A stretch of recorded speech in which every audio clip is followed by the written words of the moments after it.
মার্কিন president Donald ট্রাম্পের বিরুদ্ধে মামলা করেছে ভারতীয় ও চীনা শিক্ষার্থীরা। যুক্তরাষ্ট্র থেকেই তার বিরুদ্ধে এমন মামলা নতুন প্রশ্নের জন্ম দিয়েছে। কি এমন করছেন মার্কিন এই প্রেসিডেন্ট যে তার বিরুদ্ধে সরাসরি মামলা করতে বাধ্য হলেন শিক্ষার্থীরা?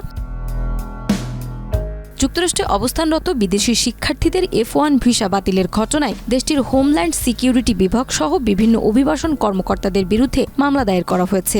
এই মামলা করেছে আমেরিকান সিভিল লিবার্টিজ ইউনিয়ন, যা শিক্ষার্থীদের পক্ষে নিউ হ্যাম্পশায়ারের মার্কিন ডিস্ট্রিক্ট কোর্টে দাখিল করা হয়েছে। মামলায় অভিযোগ করা হয়েছে ট্রাম্প প্রশাসন একতরফাভাবে হাজার হাজার বিদেশি শিক্ষার্থীর F1 ভিসা বাতিল করেছে, যার ফলে শিক্ষার্থীরা মারাত্মক আর্থিক ও শিক্ষাগত সমস্যার মুখোমুখি হচ্ছেন। এছাড়া আইনি মর্যাদা বাতিলের আগে সরকার কোনো ধরনের নোটিশ দেয়নি বলেও অভিযোগ করা হয়েছে। এই মামলায় আবেদনকারী শিক্ষার্থীদের মধ্যে রয়েছে চীনের 2 জন ও ভারতের 4 জন শিক্ষার্থী। শিক্ষার্থীদের দাবি, F1 ভিসা বাতিল হয় তাদের কয়েকজনের গবেষণার সহকারী পদ চলে গেছে। এই শিক্ষার্থীরা ইতিমধ্যেই পড়াশোনার জন্য $3,25,000 বেশি খরচ করেছেন, তবুও তাদের ডিগ্রি ছাড়ার ঝুঁকির মুখে পড়তে হয়েছে।